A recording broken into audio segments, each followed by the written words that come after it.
Hello, friends.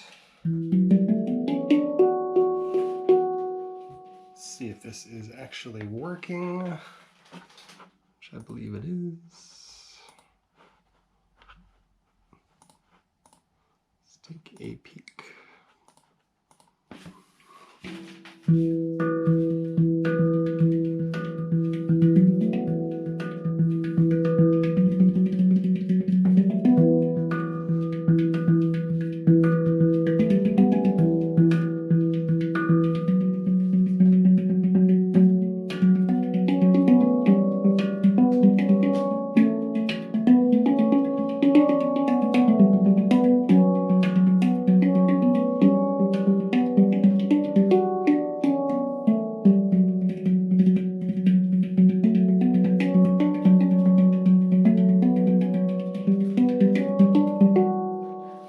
How's the audio? Any good?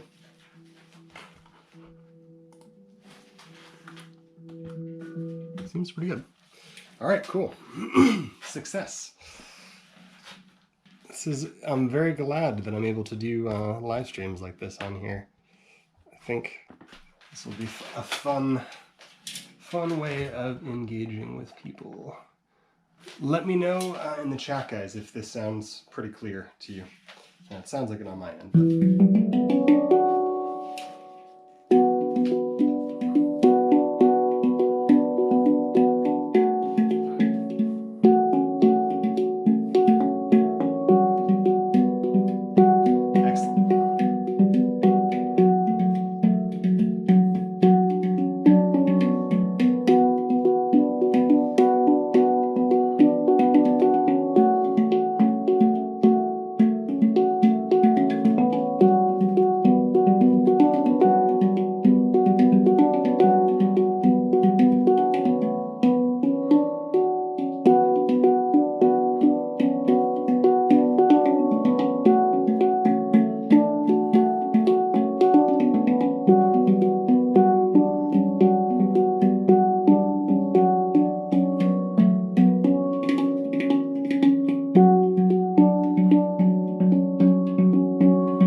balance.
This is the one that has a double side, so it has pretty much like a bluesy.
Yeah, the bottom half is pretty crazy. I designed it so that I could play it sideways. That was really the prerogative with it. So I could play something like this. If I can get the positioning right. Doesn't fall off my lap. I don't know if I dressed it like this. Not the easiest thing to do with a stool. Alright, let's see. Hey man, how are you?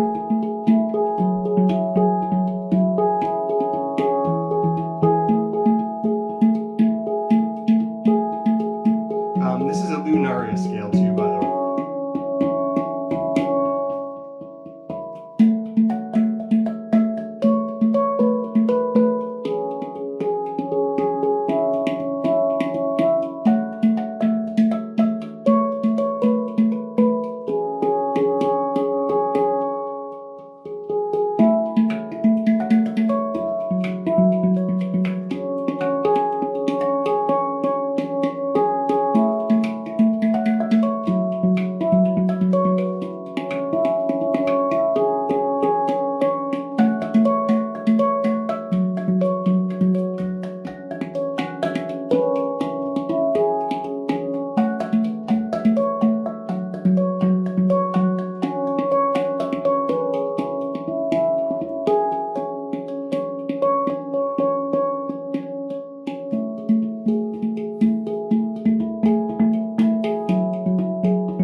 Handpan maker, and just a great guy.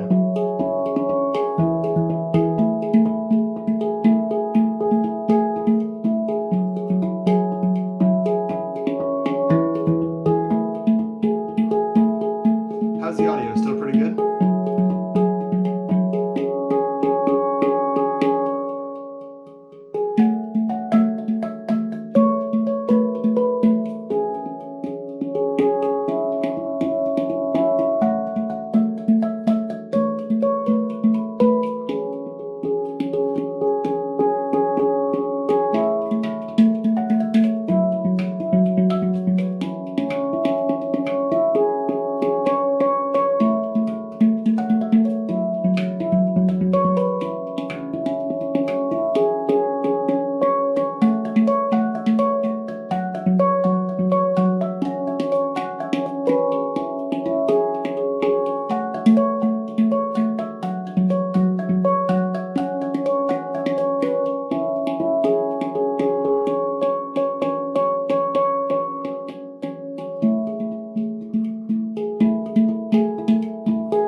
a Lunaria scale by Andromeda Handpan. That one was not on my album, but I love that song. So, let's see. Unfortunately, right before this, I was moving some old shingles. There were cedar shingles from my backyard, just to clean up that area, and I pierced my foot with an old nail. So my foot is currently, you probably can't see it, wrapped up at the moment. So every once in a while I get a little shooting pain in my toe.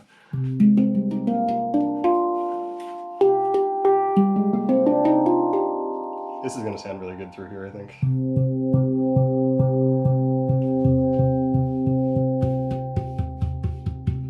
Actually, you might be able to hear the Helmholtz through that. This is definitely the most unique sounding instrument that I own. Yeah, super fun to play. Completely different feeling when you play it. It has a lot of sympathetic resonance, so it activates this note, and also activates the octave and fifth. I don't have an instrument that has that level of sympathetic resonance. Any US makers? I like Aura handpans a lot. I mean, Pantheon Steel's been around for a long time. They're good. Spirit handpans I like. Veritas Sound Sculptures. A lot of them are in the south, like east-south. Iskra handpans I think are quality instruments if you like the sort of hung ceramic sort of sound. Yeah, so there's lots of really good US makers. Most places that have them will get them to you pretty quickly now. Before you had to wait, 3 years to get a handpan. Now I could buy a Pantheon Steel tonight and get it this week. So the world has definitely changed, for sure. It's funny, not many people know this about me. I don't have a smartphone. I have this I have this little thing. All right. So, this is the amazing center notes.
That's awesome.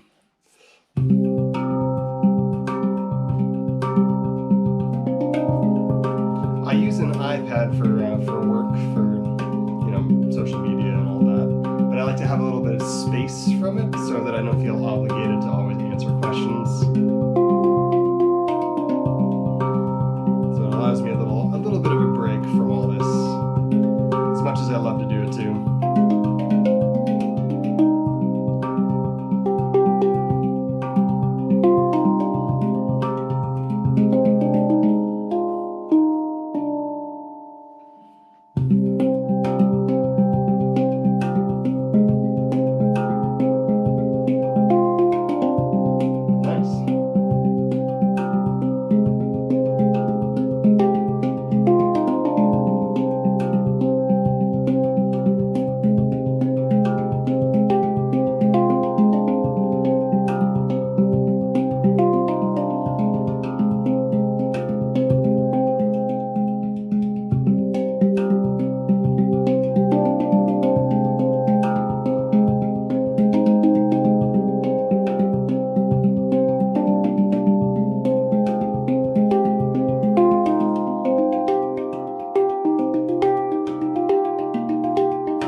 most of my work is Rav and Handpan lessons. I also teach, so I work at a normal school as well. But Rav and Handpan lessons are the bulk of my online world.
Yeah.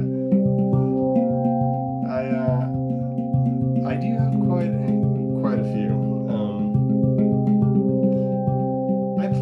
I teach for like 4 or 5 hours a day, lesson wise.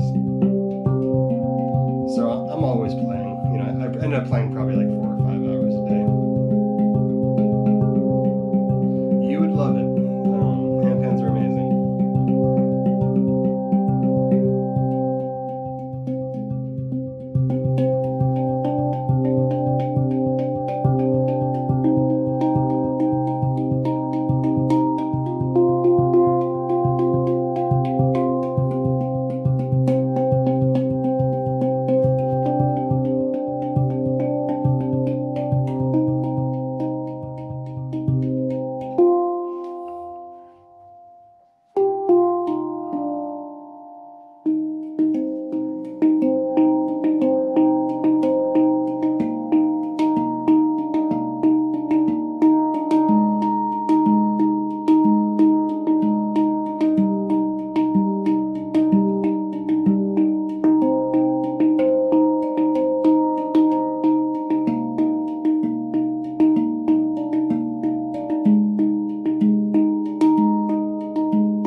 So you can play Carol of the Bells on any chord scale, really. This is missing one note compared to the B chord that I just posted a video with, but I expect that B chord video is going to do quite well, hopefully, for the holidays. Yeah, what scale do you have? You can play I Wish You a Merry Christmas on like any of the B scales, really. Carol of the Bells would work. Probably on a D major, you could play a couple of the major sounding Christmas songs. So it's all sorts of cool things you can do. They're not really for covers, as you know, if you have one. But they're fun to do covers with occasionally. Just sometimes they work perfectly with whatever scale you have. So it's nice to experiment with them. All right, let's try out. Let's do the G Pygmy. Sound is still good, I presume. Hoping. Thank you, everybody, for hanging out. D minor, nice. Do you have a Rav or do you have a Handpan? If you do have a Rav, or even if you have a Handpan, on Rav's website or Rav's YouTube page, you can find my I Wish You a Merry Christmas from like 2 years ago that I teach that song on. I'll probably do Carol of the Bells as well for the next week or two for them to post, so I think that would be fun.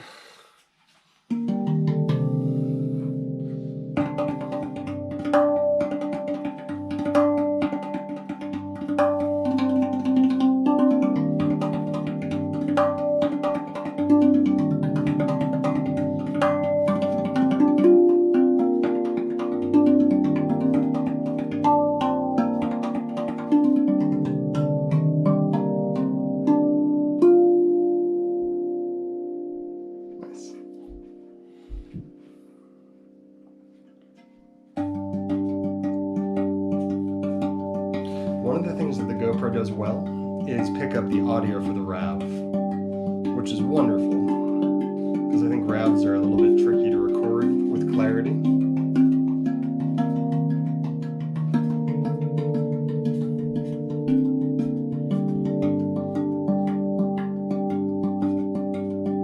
Hello to the other 13 people watching.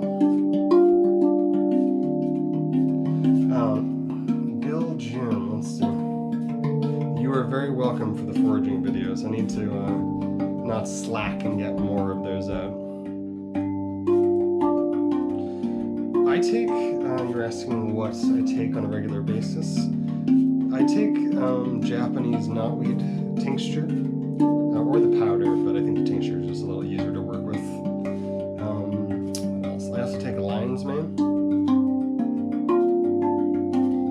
For a while I was taking a homemade reishi tincture, like a reishi turkey tail immune tincture. What else do I take? Usually Artemisia vulgaris in like smaller amounts, just as a preventative in this season, because it has lots of great things in it. And artemisinin. Quercetin, I think, is a great anti-inflammatory to take. Pretty much whatever I've foraged. My main thing that I do with all the extra wild greens is make a powder. So I'll put it, sometimes I'll just put it in water and drink it, but it's a little intense if you have a lot of garlic mustard in there. You can put it in smoothies or soups. Nettle is something I have a ton of. I love nettle. I think that's one of the best things you could possibly take for you in general. And it's abundant where I live too, so. Do you have any things that you regularly take?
about to hit 10,000 subscribers, which is nuts. Like 5 years ago, I would have never guessed. And that's without buying them like all the other musicians do, or companies. All real people. Which is much more interesting to me.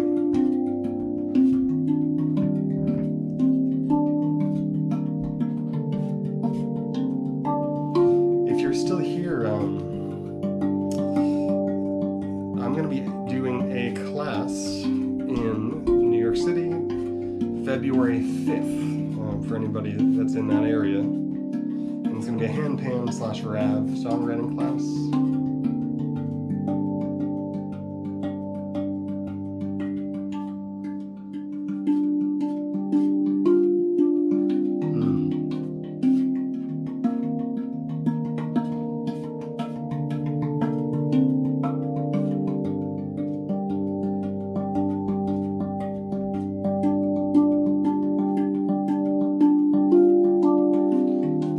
If you're in the New York area, come by for the class. It'll be pretty fun.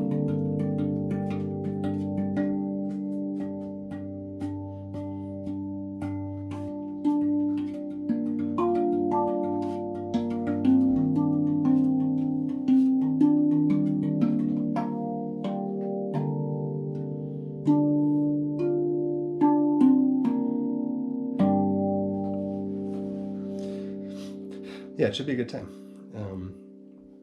Group classes are very different than individual classes. You know, like I said, I'm doing like 4 or 5 a day typically. But in group classes, most of the time people are very silent, I guess. So you have to kind of extract information out of them and check in a lot more to make sure they're getting it. But it's cool. It's a different dynamic than one-on-one classes. Something I was more familiar teaching groups than individuals, but I've kind of swapped to mostly one-on-one lessons, which is equally as fun. I love doing one-on-one classes, so maybe I'll do a free class on my YouTube channel sometime as well, just to bring more people in. All right, do another one on the pygmy.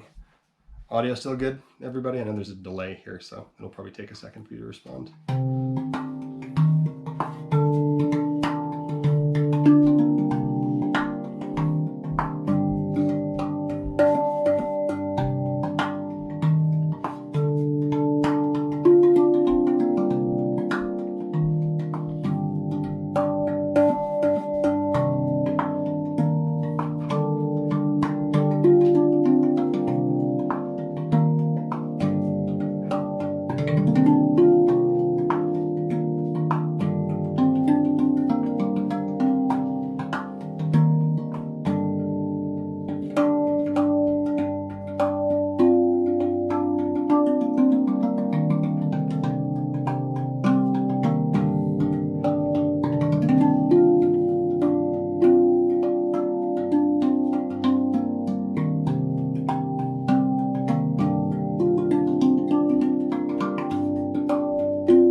questions, feel free to ask away.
this songwriting class is going to be online, but yeah, I have like 20 something weekly Zoom students, and I do one-on-one classes as well. Yeah, be in touch. My email's all over my different accounts, so feel free to message me if you're interested in learning more about that. One-on-one lessons are fun because you can really make a lot of progress with people, but I know some people like group lessons better. Rally Nucalis. Interesting. Have you ever made anything with Monotropa uniflora or ghost pipes?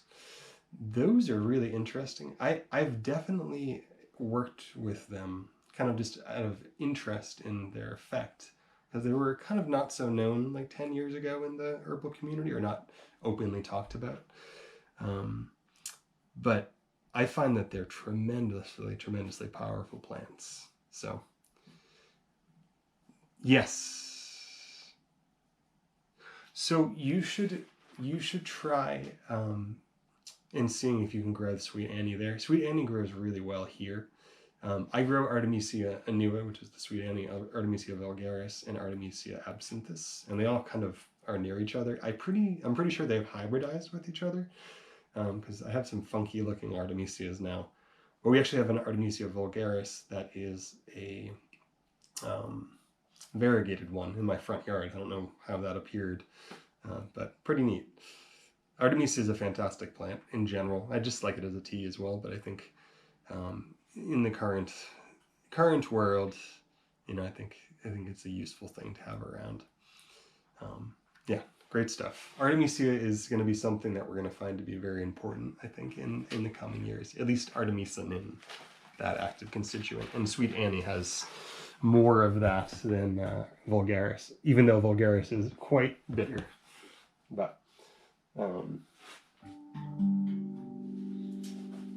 yeah, for those who don't have a background in plants, I totally recommend you get into it, because it's fascinating stuff. It's like being on a permanent scavenger hunt. I love working with wild plants, and if you know wild plants and you're interested in herbalism, you can focus on what you have around you, which is a whole different way of thinking about herbalism, because I have a lot of herbalist friends who focus very much on the imported herbs, Chinese herbs, Japanese herbs, herbs from India, which I think are important allies, but I think what we have growing near us. Bill Joe, I keep forgetting you're en masse. It does grow here. If we ever meet, I'll try to give you some seeds if I have any left from this year's plants. They exist, but they're usually interspersed, or I don't know if they hybridize with the Artemisia vulgaris, because I've found some Sweet Annies that are really seem like they're hybrids. So, any other questions? Question away. Mike Pierce, again, shoot me an email or a message on Instagram or one of the other million social media accounts I'm on. This is a C Golden Gate. I've had the pleasure of playing so many instruments over the last 6 years. I scraped up $600 to buy a Rav, my first Rav, and I thought I'll never be able to afford one of these again. So I was like, this is it. This is the one instrument. And then, I was very, very fortunate to build a relationship with different handpan makers and have them support my work. So I'm super, super grateful of that. And of you guys for hanging out. And some of you guys have been on this page forever. So I appreciate you. I appreciate you listening and watching. So, see Golden Gate. The first one I bought, I sold. Yeah, I definitely do. I haven't been making as many flutes because I've been so darn busy. But yes, I do make flutes for that. Before I continue with this, actually, Bill Jim, if you were still in here, this flute is an old piece of Japanese knotweed. As you know, some of them are pretty darn hard, some of them are not so hard. This is a knotweed, kind of mid-range bass flute, almost bass flute.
yeah, super fun. But flutes can be made out of anything that can be hollowed out or is hollow. So this one was I think this is about a year old. I usually will harvest it after the first frost, dry everything out, and then whichever one I like, I'll keep that material and make it into a flute. My other successful experiment was with sunflower stalks, which was really fun. Returning one. Oh, interesting. Yeah, 432 is pretty neat. For me, I like I make this is a 432 Hz flute, I believe. I use it, I like it, but I do play with other people a lot, and it's a pain to play with other people in 432. So, yeah, absolutely. Arabian Nights is a super unique scale. So the story of the Arabian Nights is that back in maybe like 4 years ago, I actually have a friend. I have a student and a friend who plays the bansuri. And I could ask where he bought his through. His teacher's in India, I believe, as well.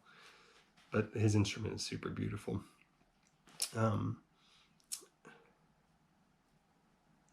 I'm presuming you're talking about the country India, not Native American. If not, then I make flutes, so you can get one for me. But yeah, I understand what you're saying with the 432 Hz. I like it. I think it's cool, enjoyable to use. But for me, it's not really good for collaboration, so I don't always do that. Let me show you guys one more flute while I'm on a conversation about flutes. So this one is a sunflower flute. And I really do like sunflower flutes. This one I had made 2 of them this summer. And this one, I really like how this one turned out. This is just a piece of sunflower stalk. This is dried for like maybe 3 years. They've just stuck in the rafters for a long time. And hollowed it out. This does have like a soft pith on the inside, so you have to clean that out and burn it. And yeah, this one turned out super well. And it's really hard. This is maybe as hard as bamboo or harder.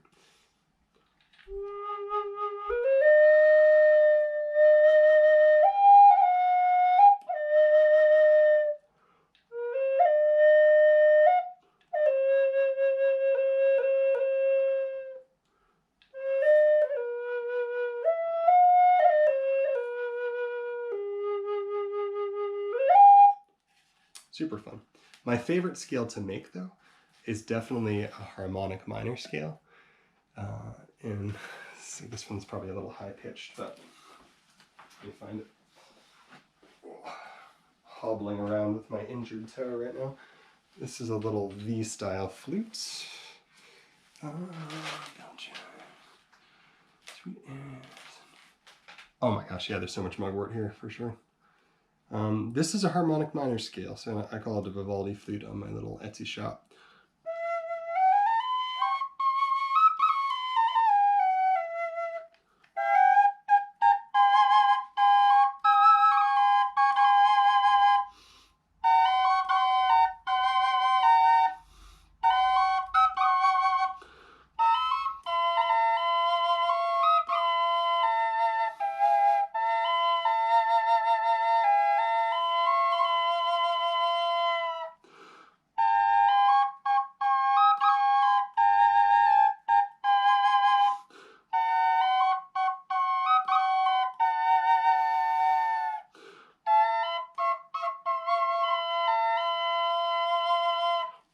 The V style is really fun.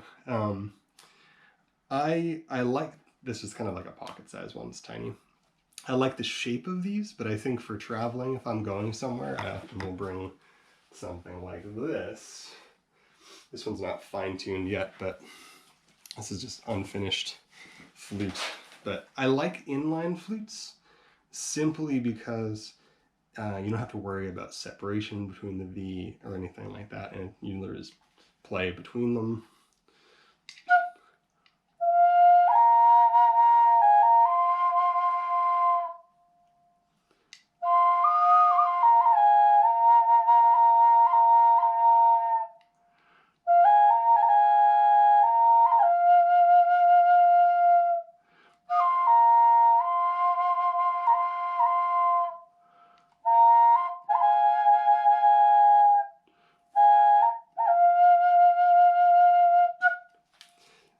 This is a Native American style flute, this one, but it's using a harmonic minor tuning, kind of like the Arabian Nights, actually. Similar feel. This is just a pentatonic scale. Well, most Native American style flutes are in this tuning. Doran, you're a flute player as well, I think, right? From what I remember. So many of people in the Rav community are also in the flute community, so I'm not very active in that part of the world, but fun nonetheless. All right, that's my diversion for the moment. All right, back to the Golden Gate. Triangle 3 reminds me of this film. Interesting. I'll have to check it out. I'm very behind on movies. All right. So this is the Golden Gate. If you guys have any questions, again, I think most of the same people are here. Ask away. I will hopefully answer your questions.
Top of my list, but I still think they're beautiful.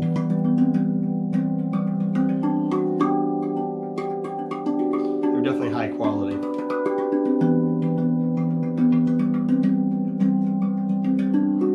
For that price, there's a lot of instruments that are super good quality for half the price though, so I've never been interested really in getting one. But all the ones I've played I loved. Do you have one?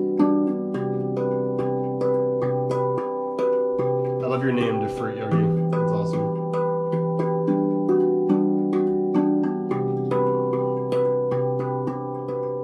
Probably the instrument that's worth the most that I own is the hong that I have. I managed to trade for that, which was an amazing trade. The Siberia is pretty rare as well.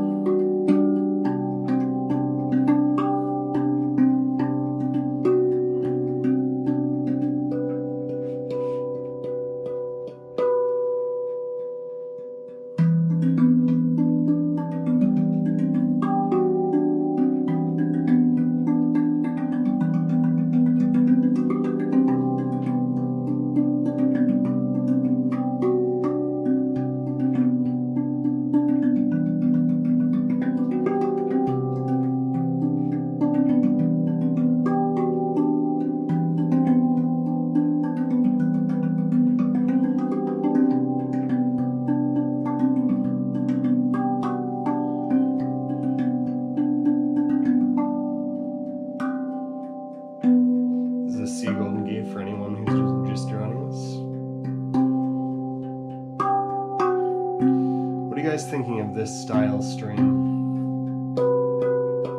Nice. I love Pantheon steel. I'll have to look on your page and listen to it.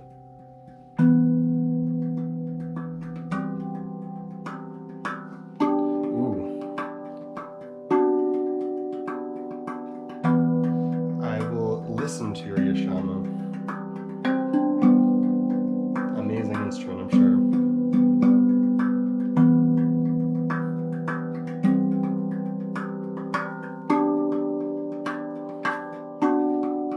nice to talk to everyone. I don't really get to interact in this way with everybody. Instagram is a different vibe, I guess, than YouTube.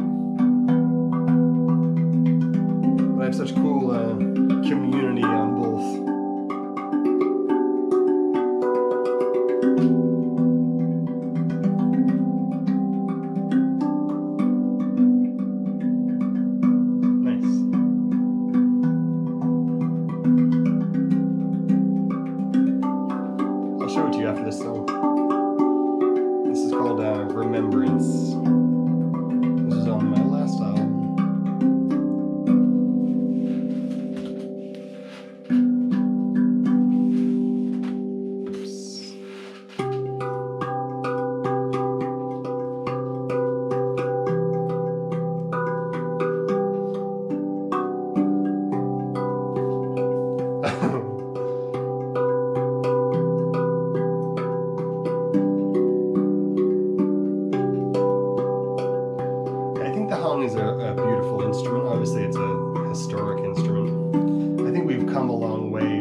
Are great, particularly for people who want to write music.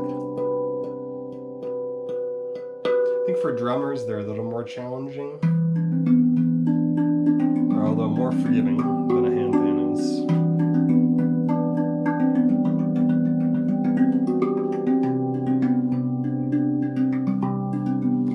It's pretty cool. You can get a professional style instrument for like under $700 or under $800.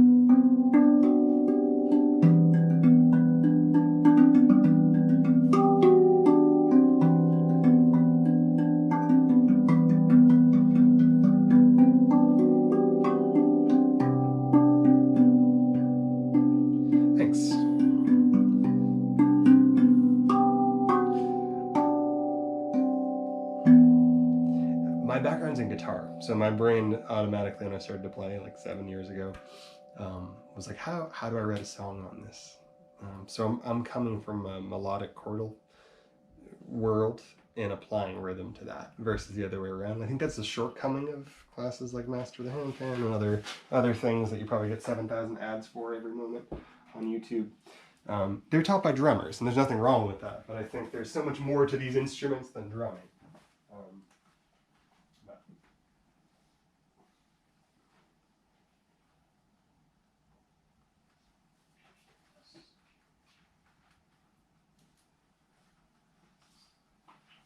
So this is the infamous Hong. Oh, nice.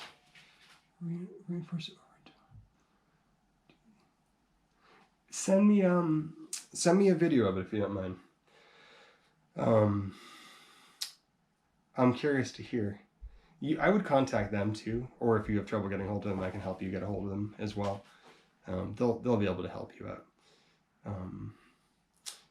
There's obviously sympathetic resonance. That scale is a pretty stable one though, so I'd be surprised.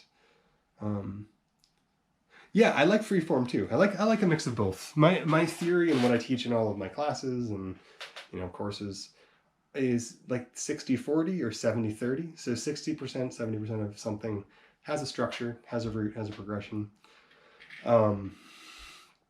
But I still leave it open for improv. So it's kind of like there's a groundwork there. I know the song is going to move in a certain direction, but I'm open enough to add other things to it. So that's my theory. This has never been retuned. It's an integral Hong, so this is from 2009, so it's like 11, 12 years old now. This is it. Beautiful instrument. In really good shape too. It has all these quirky like maker marks on it, and pretty unusual to find one in tune that's this old. And it's interesting because it has such a strong Helmholtz coupling. Yeah. So this is it. Check Felix. Definitely, you can email me rewildyoursoulmusic@gmail.com. Or you could type your email in here and I can try to get a hold of you there, but I can take a listen to it. Yeah, I'll try to help you out.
Super unique. You can hear this sparkle on this hum on the top note, and a lot of times they were tuned to octave and fourth rather than octave and fifth, so they have this different feeling to them. No, this one's original tuning, which is super unusual. I think the person who played it or had it before me didn't really play it very much, but it's under contract, which is also another whole thing. But they would retune it if I wanted to get it retuned. Kind of. Thank you so much. Appreciate that. I was super fortunate to get this. I don't know how that worked out, but it did. Thank you. I appreciate it. This is it's going to sound different in the video. In person, the ding doesn't feel that strong, but when you listen in a recording, it's really deep and really resonant. Also, the bottom is tuned, so there's a coupling between this note with the bottom. I don't know if you'd be able to hear it, but when I hit that, it actually causes that to activate. So there's all sorts of interesting stuff with the hum.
this wasn't one of their first ones. This was an integral hung. So there's the first generation hung, which had a shiny top.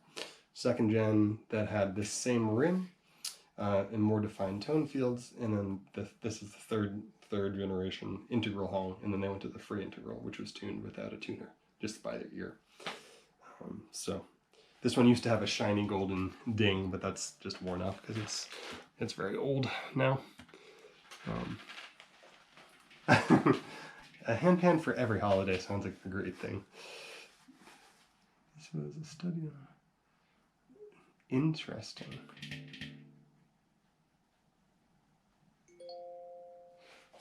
I'll have to look into that, Bill Jim. Thank you for sharing that. Interesting. Yeah, ravs are a dangerous realm to go into, you know. Once you get into that, it's hard to go back into the non-handpan rav realm once you're experienced in it. One of the things I found cool too about the hong is that it feels different. It has a different tactile feel. These instruments are a little bit more ceramic. Like you hear, it's a different finger noise. So if I'm doing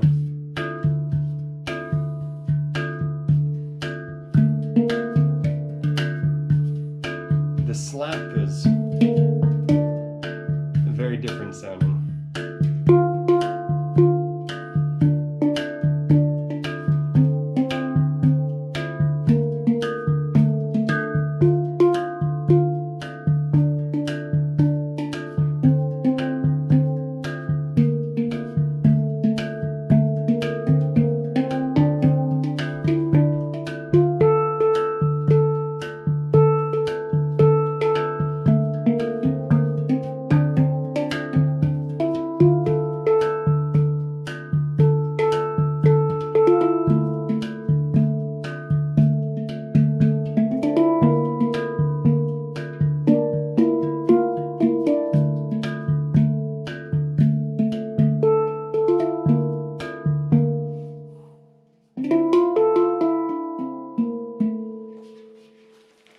It's when I go back and forth with the sound of this one, really liking it, and then, not being as connected to it, but it's a great instrument.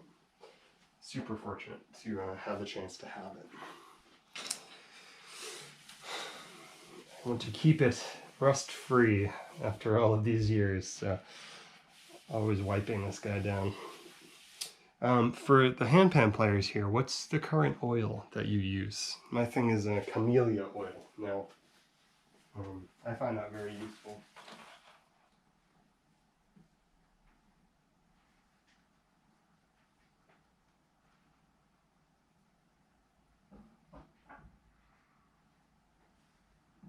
Let's see here.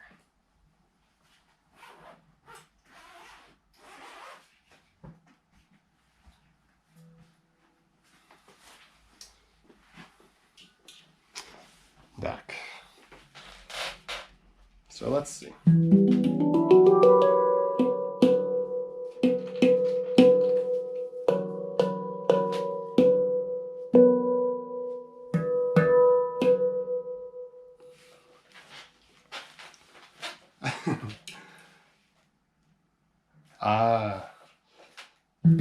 Hope you heal up quickly, Doran. Yeah, I feel like something's missing when I haven't played the rav or the handpan. So this is a custom instrument.